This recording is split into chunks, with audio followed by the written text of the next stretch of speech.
성경을 이해하는 데에는 신명기적 신학이라는 것이 있습니다. 이것은 이스라엘 백성들의 자기 하나님 이해였으며 그들의 신앙을 지켜준 또 하나의 가르침이었습니다. 이 신명기적 신학을 이해하는 데 가장 중요한 두 단어가 있는데 그것이 바로 계약과 인과율입니다. 계약이란 쉽게 말해 약속이라 할 수 있는데요. 이는 하나님과 이스라엘 백성의 관계가 바로 이 약속의 관계였음을 의미하는 것입니다. 또 인과율이란 어떤 원인에서 어떤 결과가 필연적으로 일어나는 경우의 법칙성을 뜻하는 말로 간단하게 말해서 어떤 행동은 반드시 어떤 결과를 만들어낸다는 것입니다. 즉 모든 일의 결과에는 그에 합당한 원인이 존재한다라는 것입니다. 예를 들어 인간이 죄를 지었으니까 하나님께서 진노하시고 심판하신다거나 인간이 열심히 하나님 말씀에 순종하니까 하나님께서 기뻐하시고 그 다음에 복을 주신다는 것입니다. 성경에는 알게 모르게 이런 신명기적 신학사상이 많이 녹아 있습니다. 또 실제 우리의 신앙 삶 속에서도 이런 모습들은 종종 우리가 발견하게 됩니다. 혹여 우리의 삶에 어떤 문제나 환란이 결과로 나타날 때 우리는 보통 도대체 왜 나한테 이런 환란이 오게 되었는가를 고민하면서 내가 혹 하나님께 지은 죄는 없는지 또 내가 혹 하나님의 말씀과는 다른 모습으로 산 것은 아닌지 그 환란의 원인을 찾아내고자 노력하기도 한다는 것입니다. 그런데 문제는 이 신명기적 신학 사상에서 나타내고 있는 하나님의 모습은 하나님의 모습 전체를 놓고 봤을 때 아주 일부분이라는 점입니다.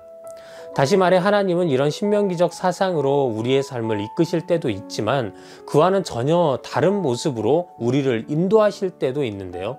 사람들은 그저 하나님이 오직 한 가지 방법으로만 우리를 인도하신다고 생각하기 때문에 때로는 하나님을 오해하고 또 하나님을 원망하기도 하는 것입니다.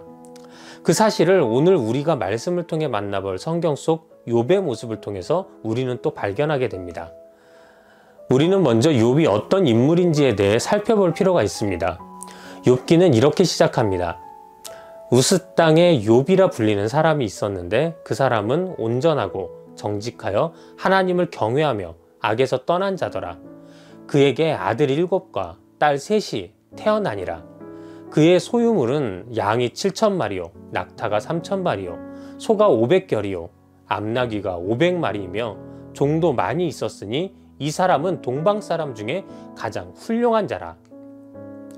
그렇습니다. 우리는 이 성경 구절을 통해 1절에서는 하나님 앞에서 온전하고 완전하였던 욥의 모습을, 또 2절에서는 한 가정의 가장으로서 훌륭했던 그 욥의 모습을, 그리고 3절에서는 물질적으로도 누구보다도 완전했던 욥의 모습을 발견하게 됩니다.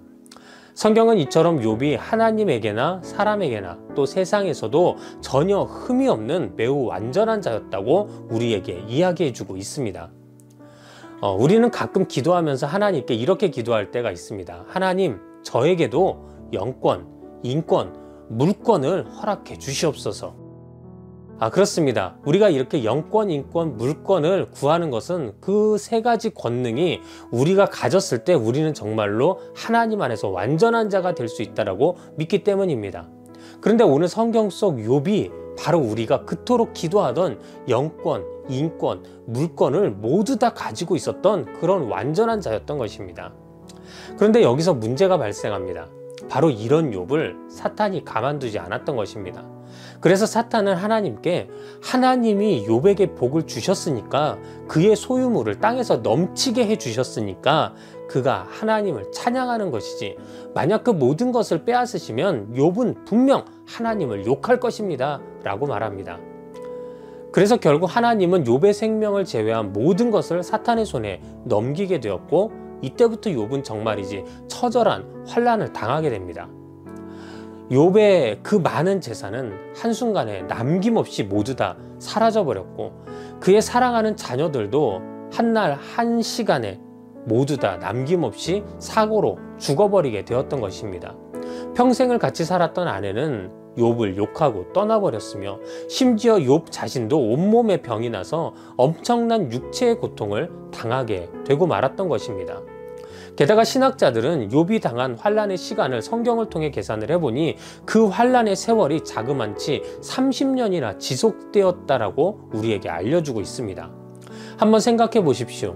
내가 만약 욥이라면 어찌 보면 그 생각을 하는 것만으로도 우리는 너무 끔찍하다는 생각을 할 것입니다. 그런데 오늘 그 끔찍한 환란을 욥은 온전히 다 홀로 견뎌야만 했습니다. 분명 이 환란은 욥을 힘들게 하였고 그를 울부짖게 하였습니다. 그런데 이런 모든 것들보다 욥을 더욱 힘들게 했던 것이 있었는데 그것은 바로 이 모든 환란의 이유를 욥은 알지 못했다는 것입니다. 아까 우리가 보았던 신명기적 신학에 따르면 오늘 성경 속 욥이 당한 모든 환란에는 반드시 그에 합당한 이유가 있어야만 했습니다. 그가 겉으로는 사람들 앞에서 완전한 척 했지만 결국 속으로는 완전한 죄인이었다는 등의 원인이 있어야만 그가 당한 이 끔찍한 환란이 설명이 되기 때문이었습니다. 하지만 성경에서 기록하듯 욥은 하나님께서도 인정한 완전한 의인이었기 때문에 그런 자신이 이 끔찍한 환란의 한복판에 서게 되었다는 사실은 어찌 보면 이 환란 자체에서 오는 괴로움보다 욥을 더욱 힘들게 만들었을 것입니다. 이는 욥의 친구들이었던 엘리바스, 빌닷, 소바를 통해서도 잘 나타납니다. 그들도 처음엔 욥을 위로하기 위해 찾아옵니다. 하지만 그들은 욥의 이 끔찍한 고난을 실제 접하면서 이 정도의 끔찍한 고난이라면 이건 분명히 욥이 하나님께 엄청난 죄악을 저질렀기 때문이다 라고 그들은 결론을 내리게 됩니다. 그리고 결국 그들은 욥의 잘못을 꾸짖기 시작하였고 하나님께 회개할 것을 강력하게 욥에게 요청하기 시작하였던 것입니다. 하지만 아까도 말했던 것처럼 욥은 절대 이 말을 인정할 수 없었습니다. 그래서 이때부터 친구들과 욥의 기나긴 논쟁이 시작이 되게 됩니다. 친구들은 먼저 욥에게 계속해서 하나님은 죄인을 벌하시고 의인을 축복하신다. 그러니 내가 당한 이 환난은 너의 죄의 결과가 아니냐라고 욥을 다그치기 시작합니다. 하지만 욥은 아니다. 나는 하나님 앞에서 죄를 짓지 않았다. 다만 하나님은 의롭게 살려 하는 자들에게도 때론 고통을 주신다라고 말하며 서로 논쟁을 이어갑니다. 결국 처음엔 위로하기 위함이었던 그 만남이 나중에는 누가 더 하나님을 올바로 알고 있고 올바로 이해하고 있는가에 대한 논쟁의 장이 되어버리고 말았던 것입니다. 그러나 이런 논쟁에도 불구하고 욥의 환난은 사라지지 않았으며 또한 자신이 당한 환난의 이유를 찾는 데에도 아무 도움이 되지 않았던 것입니다. 이런 이유 모를 환난에 완전한 자였던 욥도 마음에 동요를 보이기 시작합니다. 그래서 그는 욥기 3장에 자신의 생일을 저주하기 시작하는데 내가 난 날 차라리 멸망하였더라면 그날 차라리 자식을 뵈지 못했더라면 등등 수많은 비관적인 무엇 했더라면을 외치며 자신이 당한 이 이유 모를 환난에 대한 괴로움을 그는 그렇게 이야기했던 것입니다. 그런데 오늘 성경 속 욥이 보여준 그리고 그 친구들이 보여준 모습 속에서 우리는 오늘날을 살아가고 있는 우리 신앙인들의 삶의 모습을 또한 발견하게 됩니다. 우리 역시 은연중에 우리가 당한 환난의 이유를 찾고자 노력할 때가 있습니다. 심지어는 오늘 욥의 친구들처럼 누군가가 당한 환난의 이유를 내가 직접 지정해주고 지목해주고자 노력하기까지 한다는 것입니다. 물론 그러면서 그 환난의 이유를 찾게 되어 그리고 수정하게 된다면 그나마 다행입니다. 하지만 오늘 욥과 같이 아무리 노력해도 이 환난의 이유를 도무지 알 수 없다 판단되면 우리는 더욱 마음이 눌리게 되고 결국 삶의 모든 힘을 잃어버리고 마는 것입니다. 이는 욥도 마찬가지였습니다. 차라리 하나님께서 나타나셔서 욥아, 넌 사실 아무 잘못이 없는 의인이 맞는데 지금 이런 이유들 때문에 너에게 이 환난이 온 것이다 라고 말씀이라도 해주셨다면 욥은 그래도 이 환난을 버틸 힘을 얻을 수 있었을 것입니다. 하지만 오늘 성경에서 보면 하나님은 욥이 환난을 당하기 시작하면서부터 욥에게 철저하게 침묵하십니다. 이런 하나님의 침묵은 욥이 마음속에 나 혹시 하나님께 버림받은 거 아닐까? 나 정말로 나는 알지 못하지만 혹시 나의 어떤 행동이 나의 어떤 모습이 하나님을 노엽게 만든 것이 아닐까라는 큰 걱정으로 다가왔을 것입니다.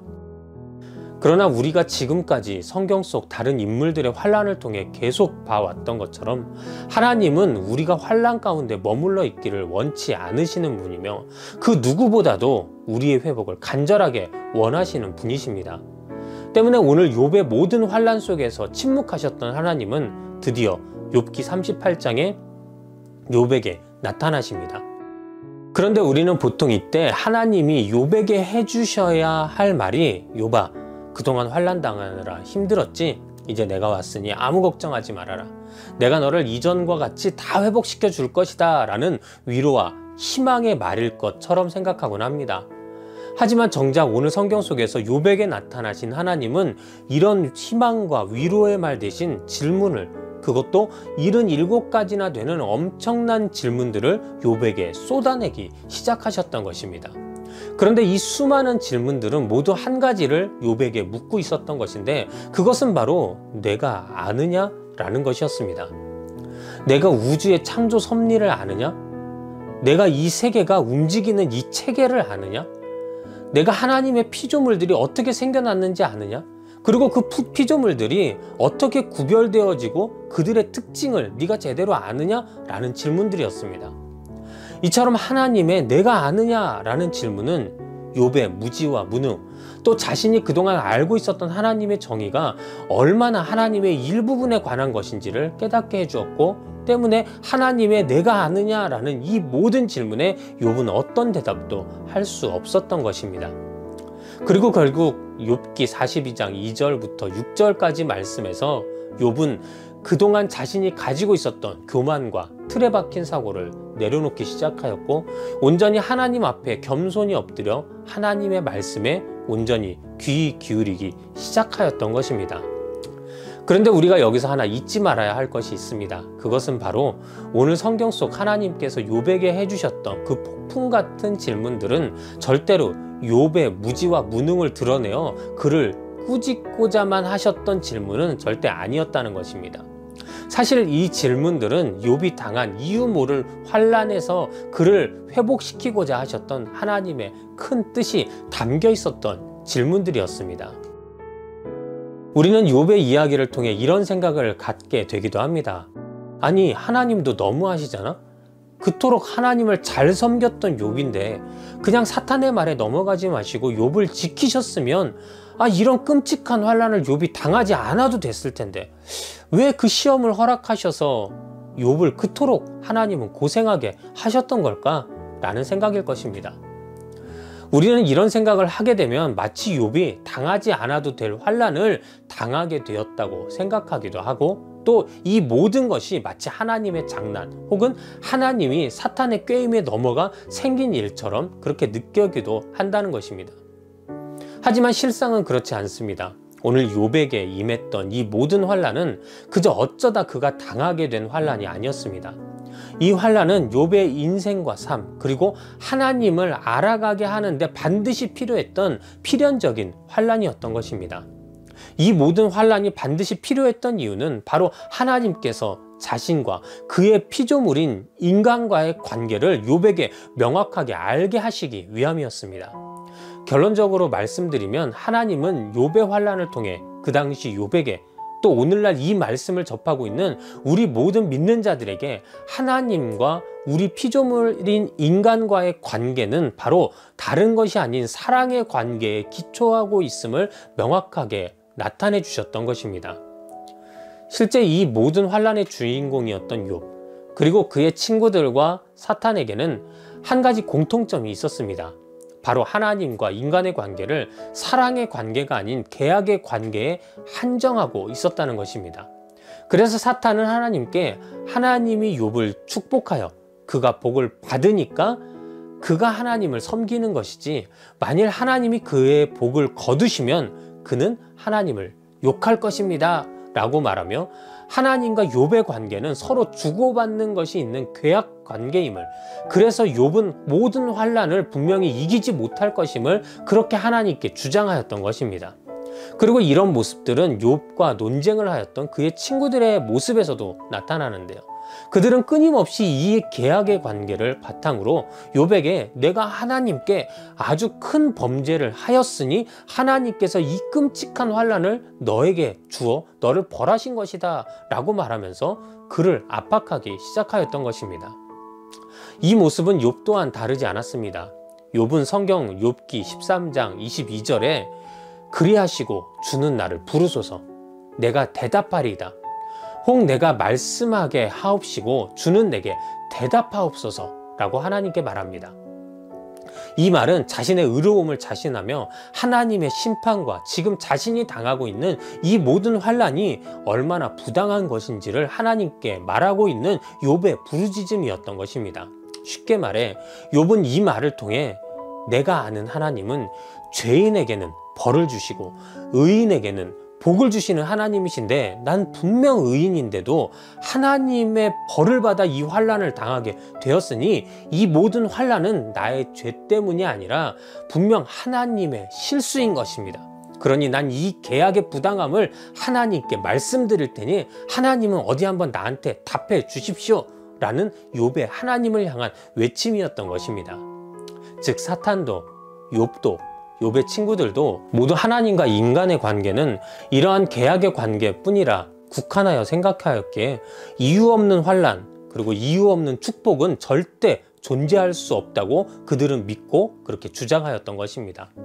하지만 하나님께서는 오늘 그런 그들에게 하나님 자신과 피조물인 인간과의 관계는 계약의 관계에만 머물러 있는 것이 아니라 그 안에 바로 사랑의 관계에 기초하고 있음을 분명하게 알게 해주셨습니다. 그래서 사탄이 이 계약의 관계로 욥의 시험을 요구했을 때 욥과 사랑의 관계였던 하나님은 이를 허락하시면서 욥의 삶으로 들어가 욥과 고난 속에 함께 하시며 그를 보호하셨던 것입니다.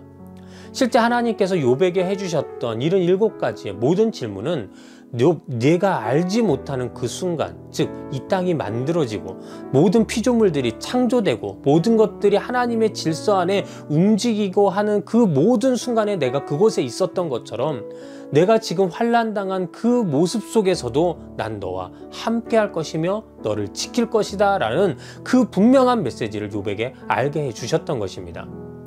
우리가 지난주에 보았던 여호수아에게도 하나님은 여호수아 1장 9절에 내가 내게 명한 것이 아니냐 마음을 강하게 하고 담대히 하라 두려워 말며 놀라지 말라 내가 어디로 가든지 내 하나님 여호와가 너와 함께 하시느니라 라고 말씀하시며 모든 담대함의 이유는 바로 하나님께서 언제나 사랑으로 여호수아와 함께 하시기 때문이라 알려주셨던 것입니다.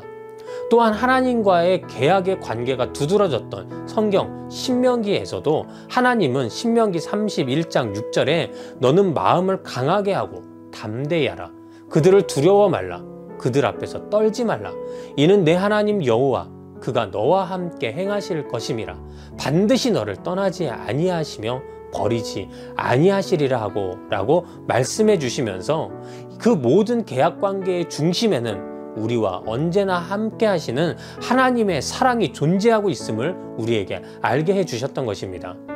결국 하나님과 인간의 이와 같은 사랑의 관계는 이 땅에 우리와 같은 모습으로 오셔서 인류의 죄를 짊어지고 고통당하셨던 그러므로 모든 인류를 구원하셨던 예수 그리스도를 통해 더 확실하게 증명되었던 것입니다.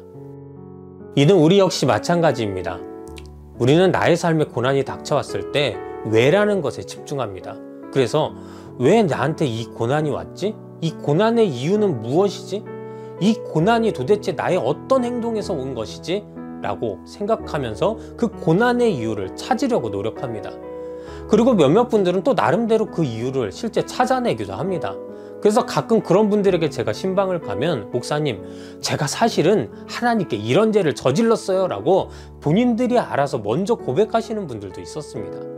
하지만 거의 대부분의 분들은 내가 지금 겪고 있는 이 환난이 도대체 왜 나에게 임하게 되었는지 그 이유를 알 수 없어 답답해 하실 때가 더 많았다라고 하는 것입니다. 이때 우리는 무리하게 그 이유를 억지로 찾기 위해 노력하는 그 모든 행위를 멈춰야만 합니다. 또 누군가의 고난에 그동안 내가 그 사람에게 마음에 들지 않았던 것을 통해 하나님이 그를 벌하신 것이라고 단정지어 그를 정죄하며 이야기하는 것 또한 절대 지양해야 하는 것입니다. 우리가 이런 이유 모를 고난 앞에서 가장 먼저 해야 할 것은 그럼에도 불구하고 지금 이 순간에도 나와 함께 하시고 나를 지키시기 원하시는 하나님을 우리가 믿음으로 바라보며 그 하나님과의 사랑의 관계를 잊지 않고자 노력하는 것이 바로 우리가 해야 할 것입니다. 그리고 우리가 그렇게 하나님과의 사랑의 관계를 잊지 않을 때 바로 그때가 우리가 이 모든 환난에서 더욱 속히 벗어날 수 있을 때임을 우리는 반드시 믿어야만 합니다. 사랑하는 여러분, 이제 말씀을 마치겠습니다. 제가 존경하는 목사님 중 중앙성결교회를 담임하고 계신 한기채 목사님이라는 분이 계십니다. 근데 그 한기채 목사님께서 쓰신 책 중에 하나님의 위대한 질문이라는 책이 있는데 그 책에는 다음과 같은 글귀가 나옵니다. 인생에는 알 수 없는 일이 많이 있습니다. 그러므로 믿음으로 살아야 합니다. 이해하기 어렵지만 하나님의 섭리를 믿어야 합니다. 지식에서 믿음으로, 논쟁에서 경청으로, 외에서 어떻게로 나가야 합니다. 왜 고난을 받는지에 대한 이유보다 어떻게 더불어 살 것인가, 어떻게 사람들을 도우며 살 것인가에 더 우선적인 관심을 두어야 합니다. 그렇습니다. 우리는 보통 환난을 만나게 되면 그 환난에 눌려 내가 살아가야 할 하나님과의 사랑의 관계를 잊어버릴 때가 많이 있습니다. 그래서 왜 도대체 나한테 이 환난이 다가왔지? 라고 하는 그 외에 너무 집중한 나머지 주님의 사랑을 어떻게 전하고 나눌지 상실해 버릴 때가 너무 많이 있는 것입니다. 하지만 이는 절대로 올바른 믿는 자의 자세가 아님을 우리는 기억해야 합니다. 우리는 우리의 삶이 편안하던 아니면 끔찍한 환난 중에 있던 언제나 그럼에도 불구하고 하나님은 나와 함께 하시며 또 그 사랑의 관계를 이루시는 분인 것을 우리는 반드시 믿어야 할 것입니다. 그리고 우리가 이와 같이 하나님과 사랑의 관계에 있을 때 우리는 그 어떤 고난 속에서도 흔들리지 않는 믿음으로 모든 환난을 극복해 되는 하나님의 사람이 되는 것입니다. 오늘 성경 본문에서도 욥은 하나님과 자신의 사랑의 관계를 확인한 후에 내가 주께 대하여 귀로 듣기만 하였사오나 이제는 눈으로 주를 배웁나이다 라고 고백하게 됩니다. 그렇습니다. 이 말은 그동안 내가 알던 계약관계의 하나님은 그저 내가 소문으로만 들었던 간접적인 체험의 하나님이었지만 이제는 이 모든 환난을 통해 확실히 하나님이 나와 사랑의 관계의 하나님이 되신다는 것을 내가 직접 확인하고 체험하였습니다 라고 하는 그의 믿음의 고백이었던 것입니다. 바라기는 오늘 이러한 사랑의 하나님에 대한 체험이 바로 저와 여러분에게도 있기를 기도합니다. 그래서 하나님과 내가 어떤 순간 속에서도 사랑의 관계임을 잊지 않는, 그로 인해 나에게 다가온 모든 환난을 담대히 주님과 함께 이겨내기에 부족함이 없는 그런 모든 여러분들이 되시기를 주님의 이름으로 축원합니다.